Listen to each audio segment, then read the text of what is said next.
તમે સમજો ને? હા હું બધું બહુ સમજુ હું તારું બધું. તારે હું કામ નંબર બતાવવા એ એવું પછી કઈ દર વખતે ન હોય. આગળ હું બતાવી દઉં.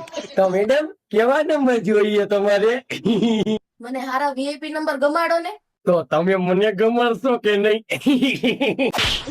તને કોઈ ક્યાંય ગમાડવાનું નથી. તું ખાલી નંબર ગમાડ. ગમાણ ખમો તો ખરી. હા ખાવ. તો તમને કેવા નંબર ગમશે? તમને ગમશે, હવે મને ગમશે. જોઈ લ્યો મને ગમે એવા એને ગમે. આ તો વધારે રગવાયો થવા શાંતિથી બતાવી નંબર. ઓકે. હરક પદુડો થયો છો તઈ. તો કેટલું બજેટ છે? તમારા ખીચામાં જેટલા પૈસા હોય એટલાનું આપી દ્યો. શેઠ, આને 1 લાખ રૂપિયા નંબર કાઢ્યો. અરે ભાઈ પેલા ખીચામાં 1 લાખ રૂપિયા ખાતામાં લખી નાખજો. તારી પેટ જો ઢહેડો કરે તો તારાથી લાખ રૂપિયો નહીં ભરાય. આ તારું કરી